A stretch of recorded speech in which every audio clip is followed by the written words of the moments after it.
अस्सलाम वालेकुम एवरीवन। तो सीवीएस मेडिसिन में अगला टॉपिक जो हम स्टार्ट करने लगे हैं वो है एट्रियल फिब्रिलेशन। अगेन मैंने आपको बताया, वैसे तो एरिथमियाज की अगर बात की जाए तो बहुत सारे एरिथमियाज है, atrial Flutter, atrial fibrillation, ventricle के प्रीमेच्योर बीट्स, ब्लॉक्स हैं, एवी ब्लॉक्स आ जाते हैं। लेकिन हर चीज की वजह से आपको मैं ज़्यादा डिटेल में पढ़ा नहीं सकती, वरना सीवीएस पे ही पूरा साल लगा रहेगा और बाकी सब कुछ नहीं हो सकेगा। तो हम वो चीज मैं आपको जरूर बताऊंगी जो कि आपकी रिपीटेडली जिसमें से क्वेश्चन आता होता है, लेकिन इसका मतलब ये नहीं होता अपने बाकी नहीं पढ़नी। एटलीस्ट मैं ये जरूर कहूंगी कि किसी शॉर्ट बुक से, शॉर्ट बुक का मतलब ये है कि डेविडसन नासी आप अगर स्टेप अप इस्तेमाल करें या आप कैप्लन की लेक्चर नोट्स इस्तेमाल करें, जो भी आप बुक यूज करें उसमें से आप बाकी टॉपिक्स को रीड जरूर कीजिएगा। एक नजर पढ़ लेंगे तो एमसीक्यू जो भी आएंगे उनसे आप टैकल आसानी से कर सकेंगे, वरना मुश्किल हो जाता है। ठीक है, तो एट्रियल फिब्रिलेशन क्योंकि आपके पास सिनेरियो भी आता होता है, क्वेश्चन काफी ज्यादा आता है, तो इसको हम जरा सा डिटेल में देख लेते हैं। अब वो पहले भी आपने देखा हुआ है कि फिब्रिलेशन का मतलब होता है कि इस तरह एट्रिया का बीट करना कि जैसे वो नॉर्मल बीट नहीं होता। अब सबको पता है कि आपका नॉर्मल बीट जनरेट हो रही है एसए नोड में, और एसए नोड लोकेटेड है राइट एट्रियम में, और यहाँ से बीट जाती है एवी नोड में, उसके बाद bundle of His Purkinje fibres, right left bundle branches और वेंट्रिकल्स। ठीक है, दिस इज नॉर्मल, और ये सारा एक नॉर्मल फिनोमेना होता है। इस नॉर्मल फिनोमेना में चेंज किस किस तरह से आ सकते हैं जो एरिथमिया को जन्म देता है। उसमें पहली चीज होती है कि ऑटोमेटिसिटी आ जाए। ऑटोमेटिसिटी का मतलब ये है कि ऑटोमेटिकली हार्ट का कोई भी और एरिया खुद से इंपल्सेस बनाने लग जाए, जिसको हम एक्टोपिक बीट्स कहते हैं। सपोज करते हैं कि बेचारा ऐसे नोड अपना काम कर रहा था, लेकिन कुछ ऐसा हुआ कि लेफ्ट एट्रियम जो है वो अपनी तरफ से बीट्स जनरेट करने लग गए, और वो बीट्स दायरे उतनी स्ट्रॉन्ग और उतनी फोर्सफुल नहीं है जितनी ऐसे नोड की होती है, तो वो एक्टोपिकली अपनी तरह से एक नया एरिया बना के जनरेट कर रही होती है, ऑटोमेटिक जनरेशन या एक्टोपिक बीट्स। ठीक है, फिर आपको पता है एक फिनोमेना होता है री एंट्रेंट फिनोमेना। जरा से मैं उसको दोबारा से आपको याद करा देती हूँ। ये आपने पहले भी फिजियोलॉजी में यकीनन पढ़ा होगा, क्योंकि एरिथमिया की बेसिस री एंट्री फिनोमेना के साथ होती है। अब देखिए, जब हमने पढ़ा था कि हार्ट का एक एरिया डीपोलराइज होता है, मैं थोड़ा सा आसान करके और थोड़ा सा कॉन्सेप्ट इसका आपको याद कराऊंगी, बहुत डिटेल में नहीं जाती। हार्ट का जब कोई एक एरिया डीपोलराइज होता है तो हमने पढ़ा था कि वो जब डीपोलराइजेशन फेज में जाता है उसके बाद एक फेज होती है रिफ्रैक्टरी फेज। ठीक है, जब वो रिपोलराइज हो जाता है उसके बाद की बात है। रिपोलराइज हो गया, उसके बाद एक रिफ्रैक्टरी फेज आती है। रिफ्रैक्टरी फेज का मकसद ये होता है कि उस फेज के दौरान अभी कोई भी नई इम्पल्स उस एरिया में नहीं आ सकती, और उसको अल्लाह ताला ने किसी मकसद से बनाया ताकि इम्पल्स अपना पूरा रास्ता, पहले जो एक ऐसे नोट जो जनरेट की थी वो अपना पूरा रास्ता जब तक पूरा नहीं कर देगी तब तक नई इम्पल्स पीछे से नहीं आएगी। अगर रिफ्रैक्टरी फेज ना हो तो भी एक इम्पल्स आई है, वो इम्पल्स अभी इधर से गुजर के यहाँ पे पहुंची तो पीछे से दूसरी आ जाएगी, तो मसला हो जाएगा ना। इस तरह तो हार्ट फिर सही से कॉन्ट्रैक्ट ही नहीं करेगा। तो जो सिस्टली का कॉन्ट्रैक्शन का और डायस्टी का जो आपका रिलैक्सेशन का फिनोमेना वो तभी मेंटेन रहता है जब आपके पास एक रिफ्रैक्टरी फेज होता है जिसमें दोबारा कोई इम्पल्स नहीं आ सकती। अच्छा, अब हमारे पास क्या होता है कि एक ही जगह पर, एक रास्ते पर पहुंचने के लिए, एक मंजिल पे पहुंचने के लिए कई बार एक से ज्यादा रास्ते होते हैं। फॉर एग्जाम्पल, इम्पल्स ने ऐसे नोड से एवी नोड तक पहुंचना है, उसके बाद एक रास्ता ये है कि वो डायरेक्टली इस वॉल से गुजर के एवी नोड तक पहुंचे। एक रास्ता ये है कि वो राइट एट्रियम के मसल में से गुजर के आ जाए। ठीक है, शॉर्टकट ले ले। तो मेरे पास सपोज ये ऐसे नोड है और ये एवी नोड है, सपोज करें। ठीक है, या फिर आप इसको और आसान कर लें कि एक मेरे पास स्टार है और एक ये मेरे पास सर्कल है। सर्कल से स्टार तक पहुंचने के लिए एक रास्ता यहाँ पर से, एक रास्ता यहाँ पर है। ठीक है, ये मेरा ए रास्ता है, ये बी रास्ता है। रास्तों के अपने अपने कैरेक्टरिस्टिक्स होते हैं, क्योंकि जिस तरह हम पढ़ते हैं, हम रोड्स की बात करते हैं, कोई सड़क सीधी होती है, स्ट्रेट होती है, वो उस पे, लेकिन उस स्ट्रेट सड़क पे मसला ये होता है कि सिग्नल ज्यादा होते हैं। अब सिग्नल ज्यादा होंगे तो हमें रुक रुक के जाना पड़ेगा, ज़ाहिर ट्रैफिक सिग्नल अगर आ जाएंगे। और कोई सड़क है जिसपे कोई सिग्नल नहीं है लेकिन वो सड़क खुरदरी है, वो सड़क खराब है, तो उस पर गाड़ी आहिस्ता चलेगी। तो दोनों में कोई ना कोई मसला है, दोनों में कोई ना कोई, यही बात होती है हमारे हार्ट में। जब इम्पल्स से गुजर के जाना होता है तो उसके पास रास्ते होते हैं। अब सपोज करते हैं कि एक रास्ता है जो कि इम्पल्स को स्लोली स्लोली गुजार रहा है, उसमें इम्पल्स गुजर के जाएगी तो 2 सेकंड लग जाएंगे, लेकिन जब इम्पल्स गुजर के चली जाएगी तो उसका रिफ्रैक्टरी पीरियड से रिकवर वो बहुत जल्दी कर जाएगा। सपोज रिकवर होने में वो 1 सेकंड लगाएगा। ठीक है, दूसरा रास्ता है जिसमें इम्पल्स गुजरती बहुत तेजी से, सपोज कि वो 0.5 सेकंड में गुजर जाती है, लेकिन उसके बाद एक रिफ्रैक्टरी फेज आ जाता है, वो 2 सेकंड लगाते उससे रिकवर करते हुए, यानी उसकी रिकवरी स्लो है। अब मेरे पास क्या होता है कि एक इम्पल्स जो आगे गुजर के एक रास्ते से चली गई है, उसको वो दूसरे रास्ते की कैरेक्टरिस्टिक फेवरेबल महसूस होती है गुजरने के लिए। इस तरह सपोज इसको ऐसे समझ ले, बल्कि यूं मैं बताती हूँ। अब हमारे पास ये 2 रास्ते आ गए और दोनों रास्तों के डिफरेंट कैरेक्टर्स हमने कर लिए। एक वो रास्ता जो स्लो कंडक्ट कर है लेकिन तेजी से रिकवर हो रहा है, और एक वो रास्ता जो तेजी से कंडक्ट कर रहा है लेकिन स्लोली रिकवर हो रहा है। अब जो रास्ता कर रहा है आपको नजर, सपोज ये तेजी से कंडक्ट कर रहा है, इम्पल्स ने क्या किया कि वो बड़ी तेज है, वो क्या उसने ये किया कि वो जो रास्ता तेजी से कंडक्ट कर रहा है उस रास्ते से गुजर के आगे आ गई, यानी कि वो रास्ता इस रास्ते से गुजर के 0.5 सेकंड में यहाँ पहुंच गई। ठीक है, अब 0.5 सेकंड में जब यहाँ पहुंच जाएगी उस वक्त क्या होगा कि उस वक्त इस वाले रास्ता अभी कंडक्टिव फेज में है। अभी आपको पता है ना, ये रास्ता तो स्लो स्लो कंडक्ट कर रहा था, ये भी कंडक्टिव फेज में है, और इसकी भी रिफ्रैक्टरी फेज तो शुरू ही नहीं हुई क्योंकि ये रास्ता स्लोली कंडक्ट करता था। तो उसको लगा कि ये रास्ता तो बड़ा अच्छा से कंडक्ट करे।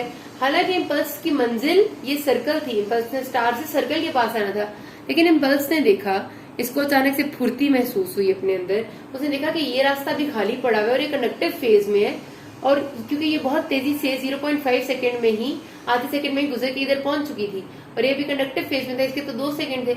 इम्पल्स ने फौरन से इस रास्ते से गुजर के दोबारा से इधर पहुंच ली। ये कहते हैं इसको री एंट्रेंट सर्किट के री एंट्रेंट सर्किट ने पूरा एक लूप बना लिए और आगे जाने के बजाय दोबारा से ही वापस इधर आ गई और इसी को दोबारा एक्टिवेट कर दिया। इस री एंट्रेंट सर्किट की वजह से एक्ट्रोपिक बीट्स भी जनरेट होती हैं, आगे वाला एरिया भी एक्टिवेट नहीं होता, और पीछे एक सर्कल लूप बन जाता है जो उसी एरिया को मुसलसल एक्टिव कर रहा है और मुसलसल उसे फड़फड़ाने की स्टेट में लेके आ रहा है। ये बहुत इंपॉर्टेंट कॉन्सेप्ट है, और आपके मैक्सिमम एरिथमियाज में, एरिथमियाज का एक जनरल कॉन्सेप्ट है कि आपके एक एक्ट्रोपिक बीट का जनरेट होना ऑटोमेटिकली, उसको ऑटोमेटिसिटी कहते हैं। एक री एंट्रेंट लूप्स का होना, ये री एंट्रेंट लूप्स जितने ज्यादा होते हैं ये एक एरिया में नहीं होते, ये एक ही एरिया, मतलब एक लूप नहीं होता, एक एरिया में मल्टीपल ऐसे लूप्स बन जाते हैं। वो लूप्स आपका बार बार उसी एरिया को स्टिमुलेट करते जाते हैं, जिसकी वजह से आपका हार्ट बजाय कि यूं कॉन्ट्रैक्ट करे, यूं कॉन्ट्रैक्ट करने लग जाते हैं, जिसको हम फिब्रिलेशन कहते हैं। ठीक हो गया, ये समझ आया कॉन्सेप्ट? जिसको नहीं आया वो बेशक पूछ ले या फिर दोबारा रिवाइंड करके देख ले। सिंपल सी बात है कि अभी जो रास्ते में उसे लगा कि सिग्नल सारे खुले हुए हैं, मैं तेज से गुजर जाऊंगा, वो उस रास्ते से फौरन गुजर के आ गया, और जो रास्ता उसे लगा कि अभी तो इधर जो है वो इधर भी रास्ता है जिससे मैं गुजर सकता हूँ, वो उधर दोबारा से गुजर के चला गया। ठीक है, तो ये आपका हिसाब किताब कुछ हो रहा होता है सारे एरिथमियाज में, एट्रियल फिब्रिलेशन में भी। तो एट्रियल फिब्रिलेशन की अगर अब हम पर्टिकुलरली बात शुरू करें तो आपका होता है, इसमें क्या है कि आपका जो एट्रिया है, खासतौर पर लेफ्ट एट्रियम इसमें ज्यादा इन्वॉल्व होता है। लेफ्ट एट्रियम में क्या होता है कि ये आपका खुद से ही बीट्स भी जनरेट करने लग जाता है एक्ट्रोपिकली, क्योंकि डिजीज होता है ड्यू टू एनी रीजन, अभी हम कॉजेज इसकी पढ़ेंगे। और उसके साथ साथ इसके अंदर बहुत सारे री एंट्री लूप्स बन जाते हैं, वो री एंट्री लूप्स बार बार लेफ्ट एट्रियम को एक्टिवेट करते हैं, जिसकी वजह से ये अपनी एक ऐसे फड़फड़ाने की स्टेट में आ जाता है, और कुछ इम्पल्सेस उसमें से आगे वेंट्रिकल में भी कंडक्ट हो रही होती है, सारी एट्रिया में नहीं रहती, जिसकी वजह से वेंट्रिकल भी एबनॉर्मली, वेंट्रिकल का रेट भी एबनॉर्मल हो जाता है, और वो भी एबनॉर्मली यूं फड़फड़ाने की स्टेट में आने लग जाता है, लेकिन उतना एबनॉर्मल नहीं होता जितना एट्रिया का होता है। ठीक है, वेंट्रिकल के रेट को पीछे से ऐसे नोट भी क्योंकि कंडक्ट कर रहा है और उसको किसी हद तक काबू में रखा हुआ है, तो इसलिए वेंट्रिकल ऐसा नहीं होता कि एबनॉर्मल हो जाए, क्योंकि जब वेंट्रिकुलर फिब्रिलेशन होती है ना तो उसमें डेथ का चांस बहुत ज्यादा होता है, वो तो बिल्कुल ही आपकी एंड स्टेज पे चली जाती है।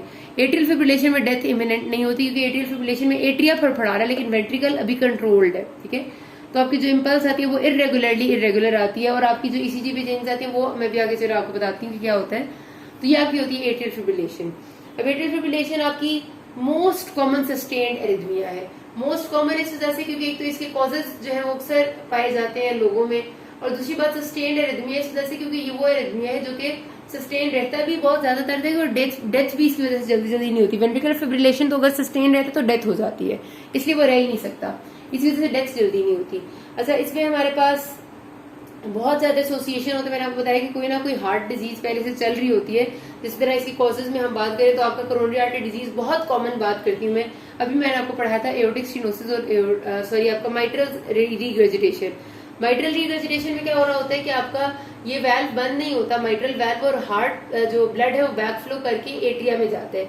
जब लेफ्ट एट्रिया पे प्रेशर इंक्रीज होता है ना बहुत ज्यादा, लेफ्ट एट्रिया डायलेट करता है। Dilation of the wall of left atrium उसको एक डिजीज स्ट्रक्चर बना देती है। जाहिर सी बात है नॉर्मल स्ट्रक्चर डायलेटेड नहीं होंगे, तो उसकी वॉल अब क्या कहेगी कि मैं किसी तरह कोई बीट्स अपने पास से जनरेट कर लूं, और जब मैं अपने पास से बीट्स जनरेट करूंगी तो फायदा ये होगा कि मैं उसको लगेगा कि मैं शायद ब्लड को आगे पंप कर दूंगी जो मेरे पास आई जा रहा है, क्योंकि इस बेचारे पे प्रेशर इंक्रीज हो जाता है ना। तो उस इंक्रीज प्रेशर के रिजल्ट में अपने अंदर से एक टॉपिक बीट्स जनरेट करने लग जाता है, और उसके अंदर री एंट्रेंट सर्किट्स बन जाते हैं, वो फिर फिब्रिलेशन की स्टेट में चला जाता है। बेसिकली उसका कसूर नहीं था, उस पर प्रेशर ज्यादा हो गया था, जिसकी वजह से उसने ये सब कुछ किया। ठीक है, तो मोस्ट कॉमन कॉज आपकी एक वाल्व डिजीज होती है, अल्कोहल इनटेक होती है, रूमेटिक वाल्वुलर डिजीज या रूमेटिक माइट्रल डिजीज बड़ी कॉमन है, अल्कोहल हाइपरटेंशन, और हाइपोथायराइडिज्म, कोरोनरी आर्टरी डिजीज, इसके कॉमन कॉजेज हैं और सब में इन शॉर्ट ये हो रहा है। अगर आप बात करें कि अल्कोहल में क्या होता है, अल्कोहल आपकी एट्रिया या हार्ट की वॉल्स को इरिटेट करती है, ठीक है, जिसकी वजह से आपकी एक्टोपिक बीट्स बनने लग जाती हैं। हाइपोथायराइडिज्म में आपकी मेटाबॉलिज्म डिरेंज्ड होती है। आपका हाइपरटेंशन भी प्रेशर को इंक्रीज कर रहा होता है हार्ट में, लेफ्ट वेंट्रिकुलर हाइपरट्रोफी है, बैक प्रेशर इंक्रीज हो रहा है, लेफ्ट एट्रियम डायलेट हो रहा है और उसकी वजह से आपका फिब्रिलेशन होती है। तो फिब्रिलेशन सारी की सारी यही कॉजेज होती है, मिली जुली हुई मोटी मोटी चीजें मैंने बोली है, कम से कम वो याद रखनी है। अब होता क्यों है, मैंने उसका फिनोमेना आपको बता दिया कि एक तो डायलेशन की वजह से आपकी एक्टोपिक बीट्स बन रही है, दूसरा री एंट्रेंट सर्किट्स बन रहे हैं, ठीक है। यही दो मेजर कॉजेज होते हैं और सबसे ज्यादा री एंट्रेंट सर्किट्स ये जो बन रहे होते हैं ये आपकी हार्ट को फिब्रिलेशन की स्टेट में चले जाते हैं। रिजल्टेंटली क्या होता है, अब जाहिर सी बात है कि जब आपका एक तरफ फिब्रिलेशन आ रही है, अब जब आपकी पल्स आपको फील होगी, ऐसे नोड अपनी पल्स जनरेट कर रहे हैं, राइट एट्रियम अपनी जनरेट कर रहे हैं और आपको समझ नहीं आ रहा कि वेंट्रिकल को समझ नहीं आ रहा उसने किसकी पल्स को जो फॉलो करना है, तो आपकी इरेगुलर पल्स आती है। ईसीजी पे आके चेंजेस क्या आते हैं कि आपकी पी वेव आपको बिल्कुल मिलती नहीं है, बल्कि फिब्रिलेशन का पैटर्न मिलता है और उसके साथ आपके ब्रॉड क्यूआरएस कॉम्प्लेक्सेस होते हैं, ठीक है। क्योंकि फिब्रिलेशन का पैटर्न इसलिए मिलता है क्योंकि आपकी एट्रियाज एबनॉर्मल है, ठीक है। चलें बाकी तो हमारे पास ये वाली चीज होगी, ठीक है, जो पैथोजेनेसिस में इसके मेनली रोल प्ले कर रही होती है। अच्छा, उसके साथ साथ फिर हमारे पास मैंने कहा कि ईसीजी में क्या चेंजेस आ रहे थे। ईसीजी में आपकी पी वेव्स बिल्कुल एबनॉर्मल इस तरह से हो सकती है क्योंकि आपका एट्रिया से कॉन्ट्रैक्ट नहीं कर रहा, उसको हम कहते हैं फिब्रिलेशन पैटर्न। और क्यूआरएस कॉम्प्लेक्स ब्रॉड इस वजह से हो जाते हैं क्योंकि आपका जो वेंट्रिकल्स की डिपोलराइजेशन है वो भी एट्रिया की कॉन्ट्रैक्शन एबनॉर्मल होने की वजह से एबनॉर्मल हो रही है, ठीक है। तो ये आपकी बड़ी इंपॉर्टेंट चीज आती है। उसके बाद हमारे पास ना इसमें टाइप्स है कुछ एट्रियल फिब्रिलेशन की। पैरोक्सिस्मल का मतलब है कि इस तरह का फिब्रिलेशन जो खुद ब खुद ही कुछ दिनों में ठीक हो जाए। एट्रियल फिब्रिलेशन स्टार्ट हो, पेशेंट को पता है कि उसको पैल्पिटेशन ब्रेथलेसनेस की एक एपिसोड आनी है, वो 7 दिन में ठीक हो जाती है। परसिस्टेंट का मतलब होता है कि वो चीज जो कि आपकी जब तक मेडिकल थेरेपी या डिफिब्रिलेशन बाहर से नहीं देंगे ठीक नहीं होगी। परमानेंट का मतलब है कि जो कभी भी ठीक नहीं होगा एट्रियल फिब्रिलेशन, ठीक है। इसके 3 टाइप्स से ट्रीटमेंट वेरी करता है तीनों की टाइप्स के हिसाब से।